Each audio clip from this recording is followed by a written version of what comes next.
자, 국악개론 수강하는 학생 여러분, 일주일 동안 잘 지냈죠? 어, 이번이 6주차인가? 6주차인지 5주차인지 저도 잘 모르겠네요. 이론 수업을 좀 시작하겠습니다. 원격 수업도 이렇게 자꾸 해보니까 일주일이 기다려지기도 하고 빨리 여러분들 좀 얼굴도 보고 싶고 막 그러네요. 대면 수업을 할 때 좀 더 재밌는 수업이 또 진행될 것 같습니다. 장단 수업도 하고, 그 다음에 뭐 칠판에 뭘 이렇게 막 쓰고 그리고 또 하면서 좀 재밌는 얘기도 하고 그랬으면 좋겠는데, 아마 곧 5월이면, 만날 수 있지 않을까 이렇게 생각이 듭니다. 저도 오늘 오전에는, 12시 30분부터, 대구 시립국악단, 어, 라이브 공연을 진행을 하고 살짝 메이크업이 된 채로 해서 이렇게 오후에는 여러분 수업을 녹화하고 있어요. 음, 좀 어찌됐든 영상에 나오고 무대에서 오랜만에 무대에 서서 이렇게 메이크업도 조금 하고 하니까 기분은 참 좋아지는 것 같고, 역시 연주자들은 무대에서 있을 때 숨통이 트인다 뭐 이런 생각이 듭니다. 지난 시간에는, 지난주에는 우리가 소금이라는 악기 두 번째 연습하시라고 제가 녹화 영상을 보내드렸고, 오늘은 이론 수업을 진행을 하겠습니다. 그리고 제가 링크를 몇 개 걸어 둘 거예요. 제가 과제를 좀 내어 볼 텐데, 여러분들이 그 링크를 감상을 하고 감상문을 저한테 메일로 보내주셔야 돼요. 그래서 제가 그 과제를 평가하도록 할 겁니다. 잘 들으셔야 돼요. 감상문은 A4 용지 워드로 쳐서 한 페이지 또는 두 페이지 정도, 뭐 양은 그렇게 중요하지 않으니까 여러분이 제대로 내가 링크 걸어둔 곳에 가서 음악을 감상을 좀 꾸준히 하시고 감상문을 써서 제출하면 되겠습니다. 제출 시기는 조금 있다가 제가 알려드리도록 하겠습니다. 자, 오늘은 악곡편으로 들어가겠습니다. 지난주에 국악곡의 형식에 관해서 우리가 공부를 했습니다. 그죠? 5개의 어떤 악곡의 형식들이 있다 정도를 제가 알려드렸고, 여러분 복습을 한번 해보시기 바라겠습니다. 오늘은 국악의 이제 악곡편에 들어가서 108쪽 국악의 역사상 분류 이렇게 이제 나와 있는 곳에서부터 시작을 할 겁니다.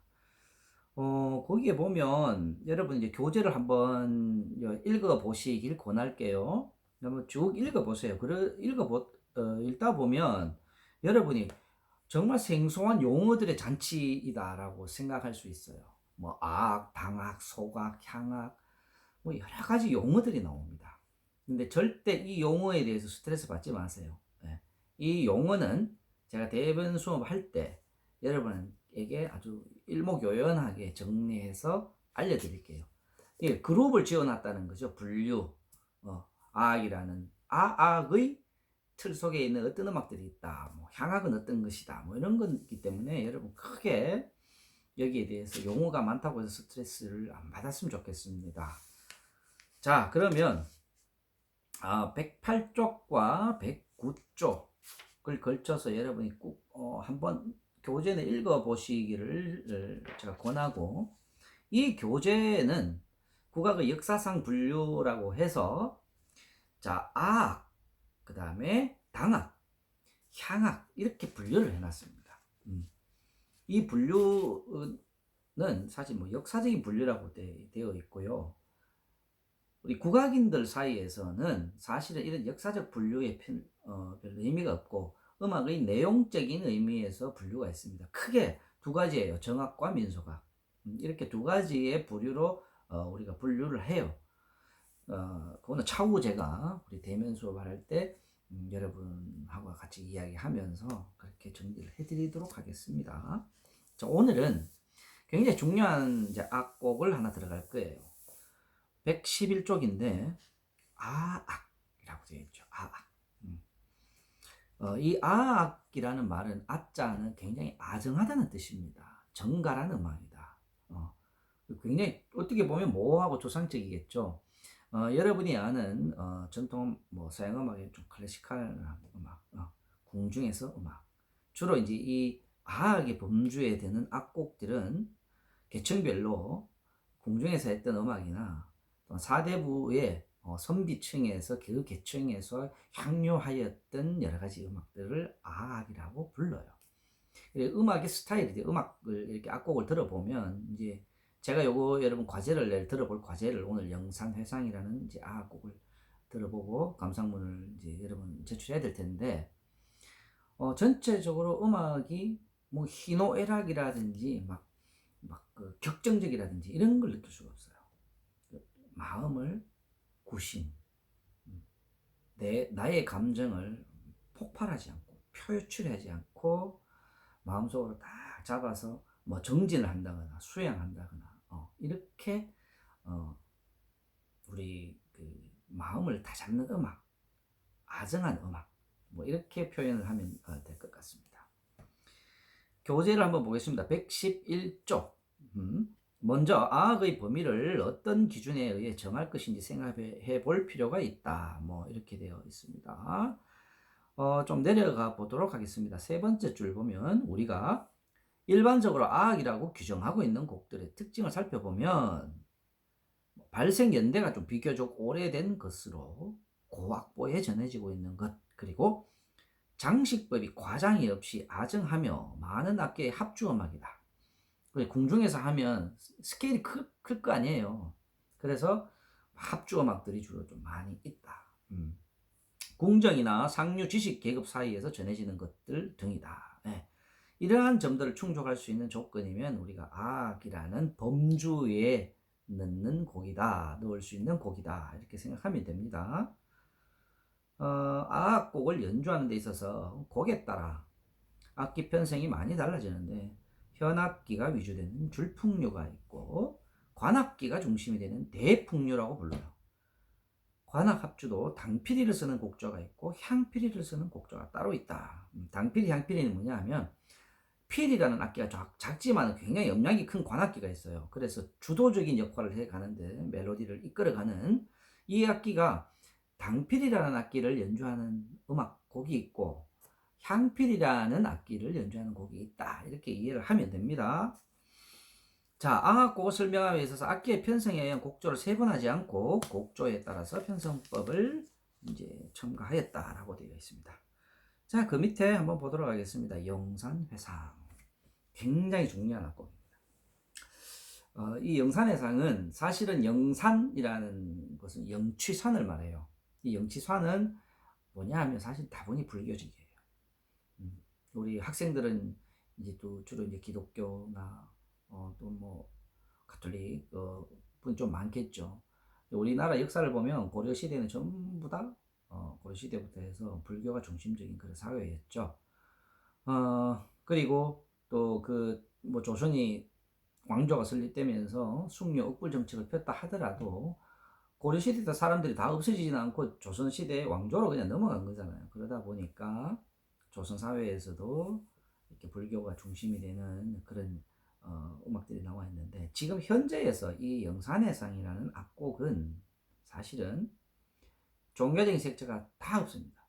전혀 없습니다. 그래서 오히려 우리가 마음을 정갈하게 할 때 좀 감상하고 싶은 음악으로 저는 강력하게 추천을 드려요.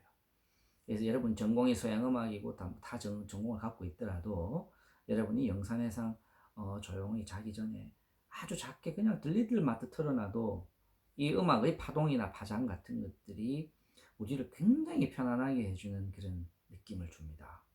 저는 아주 강력하게 추천을 해요. 감상하기를. 자, 그러면 이 영산회상은 원래 영산회상 불보살이라는 7글자 영산회상 불보살 이 7글자를 계속 읊조리면서 노래했던 성악곡이었어요. 그런데 이 노래를 7자를 계속 노래하다 보니까 얼마나 지겹겠어요. 그리고 우리가 오음계를 사용하는 에서 오음으로 계속 이 영산해상 불보살 멜로디를 반복을 뭐 똑같진 않겠지만은 그러다 보니 가사가 딱 한정되어 있다 보니까 이 이제 가사는 떨어져 나가는 거죠. 자동적으로 아우 너무너무 이게 그렇다.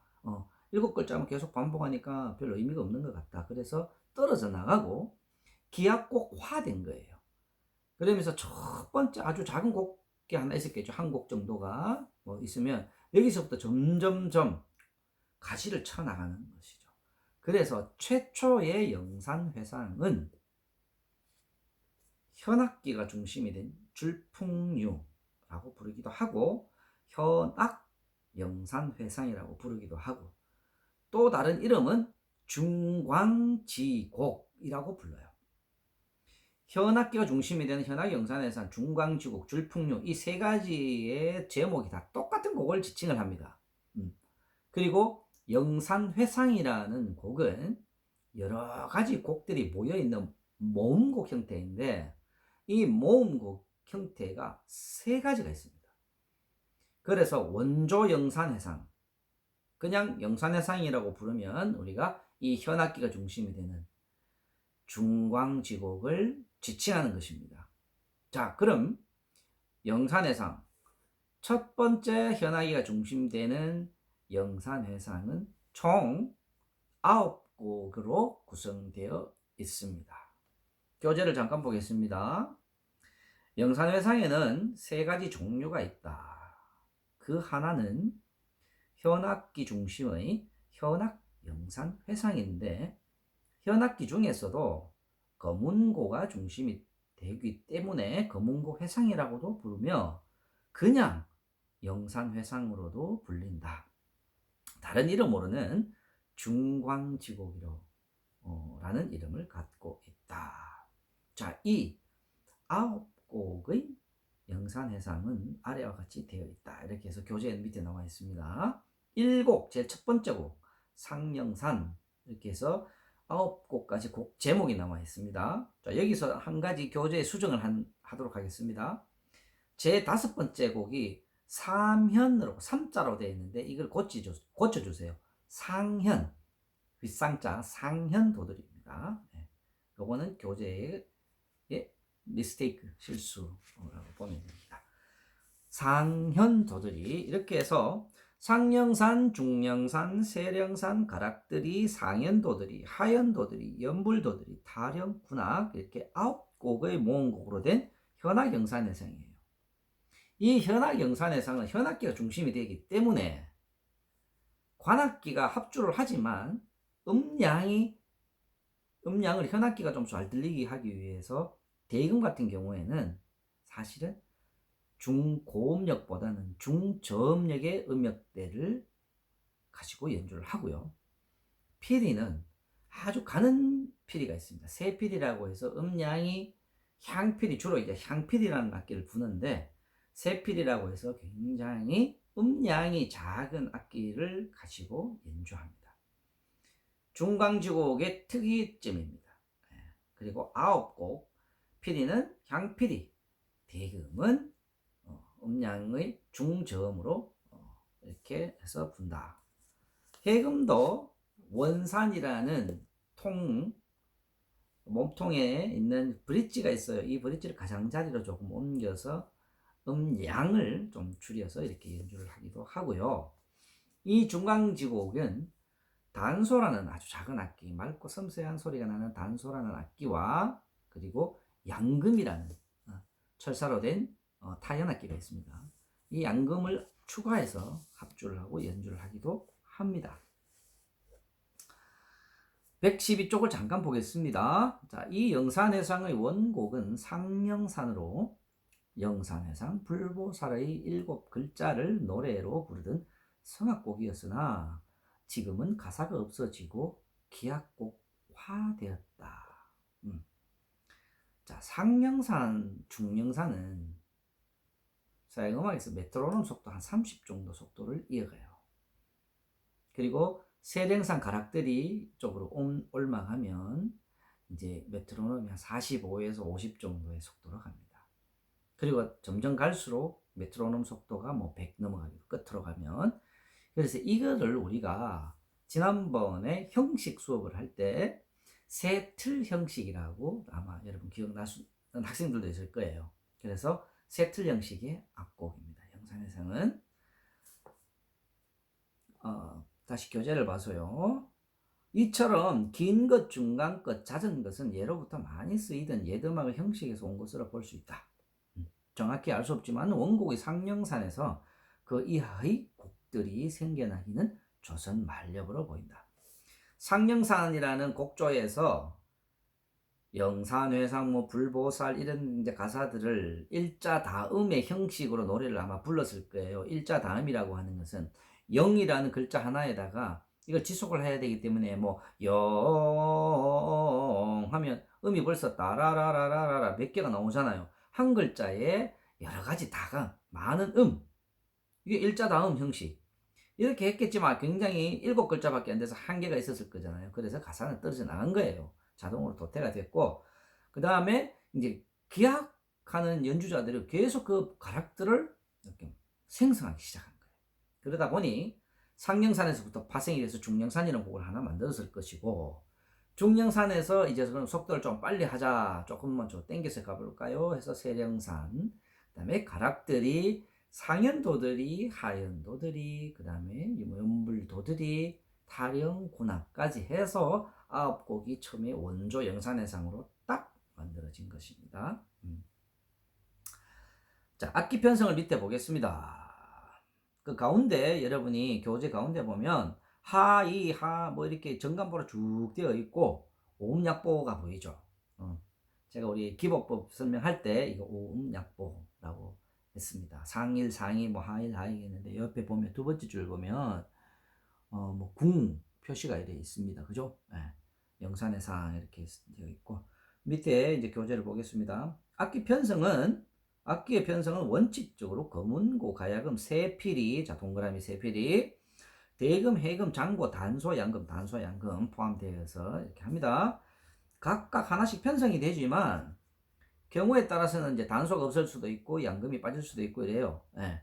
그리고 나서 어떨 때는 이게 이제 단제비 한 명씩 솔리스트 한 사람씩 붙여서 연주하기도 하지만 대규모로 사실 하기도 해요. 예.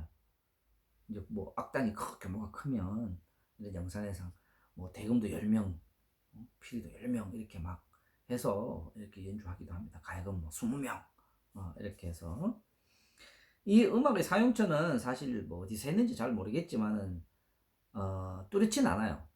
대신 이제 선비들의 뭐 풍류 음악이나 또 사랑방에서 풍류를 한다거나 아니면은 이제 궁궐에서 소규모의 어떤 연회나 이런 거 할 때 아마 즐겼던 그런 풍류의 음악들이 하나 아닐까 이렇게 우리는 추측할 수밖에 없죠. 네.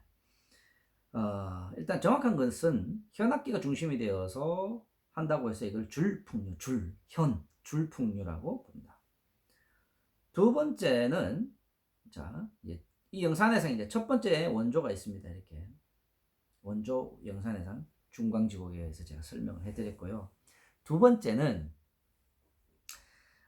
이 영산해상을 4도 아래로 뚝 떨어뜨려서 이걸 다시 옥타브 위로 올려서 이제 대금 같은 경우는 불러요. 조옮김을 시킨 평조회상이라고 부르는 또 영산회상이 있습니다. 이 영산회상은 주로 이제 국악인들은 유초신지곡이라고 부르는데 교재를 이렇게 보면 이게 이제 평조라는 의미가 좀 낮다라는 의미가 있는데 실제 연주는 옥탑을 올려서 연주해요. 그래서 현악기가 중심이 된 현악 영산해상보다 더 웅장하고 크게 들립니다. 더 웅장하고 크게 들리니까 여러분들이 오늘 제가 링크 걸어놓은 곳에 들어가서 영산회상과 현악 영산회상과 지금 이제 사도 조은기와 평조회상을 같이 들어보고 여러분 좀 비교해서 좀 리포트를 좀 써냈으면 좋겠습니다. 자, 그러다 보니 이걸 옥타브로 올려서 부르니까 대금도 이제 중고음이 나와요. 중고음역으로 들어가서 음이 굉장히 세집니다. 크기가 커지고 피리도 향피리로 바꿔서 붑니다.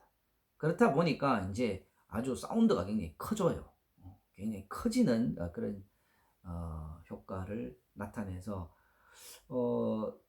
현악영산해상을 조금 이렇게 소담하게 들었다 그러면 유초신 같은 경우에는 오늘 링크 걸어놓은 곳이 국립국악원에서 연주한 건데 굉장히 큰 합주가 있을 거예요. 딱 실제로 여러분 이어폰을 끼고 듣는다 그러면 아주 장엄하고 장쾌하고 뭔가 이렇게 화창하면서 확 트인 느낌을 아마 가지게 될 것 같습니다. 여러분 꼭 감상해서 리포트 써내세요. 그런데 이 유초신 지곡은 현악영산해상, 원조 영산해상이 9곡으로 되어 있다 그랬잖아요. 근데 이 유초신 지곡은 8곡으로 되어 있습니다. 곡명의 이름은 똑같은데 무엇이 빠졌느냐 하면 하현도들이, 중강지곡에서 나오는 하현도들이가 여기에 빠져 있습니다. 그래서 유초신 지곡, 즉 평조회상은 상령산, 중령산, 세령산, 가락들이, 상현도들이, 바로 연불도들이, 타령, 군악 이렇게 해서 8곡으로 구성이 되어 있습니다. 이 영손해상이 얼마나 큰 대곡이냐 하면 사실 관악기 저도 대금 연주자이지만 중강지곡 같은 경우에 실제 연주의 길이가 50분이 넘어갑니다. 55분 어떨 때는 좀 느리게 좀 호흡을 딱 느리게 해서 가면 60분, 1시간이 걸리죠. 논스톱으로 1시간을 연주를 해요. 어떤 경우에 연주를 하다 보면 저도 마찬가지인데 내가 연주를 하고 있는 거지 듣고 있는 거지 모를 정도의 그런 삼매경이라고 할까요? 삼매에 빠지는 경우도 있습니다. 그래서 정말 저는 이거 수양하는 음악 중에서는 전 세계에서 가장 자연주의 음악이면서 정말 괜찮은 힐링 음악으로서 여러분들께 강력하게 추천을 하는 음악이에요. 그 다음에 유초신 같은 경우에는 하현도들이가 한 곡이 빠졌다고 해서 한 45분에서 50분 정도 이렇게 소요가 돼요. 시간이. 어쨌든 이렇게 해서 우리가 영산해상 오늘 이제 2개의 영산해상이죠. 원조 영산해상 제가 아까 처음에 3종이 있다 그랬는데 그거는 다음 시간에 할 거예요.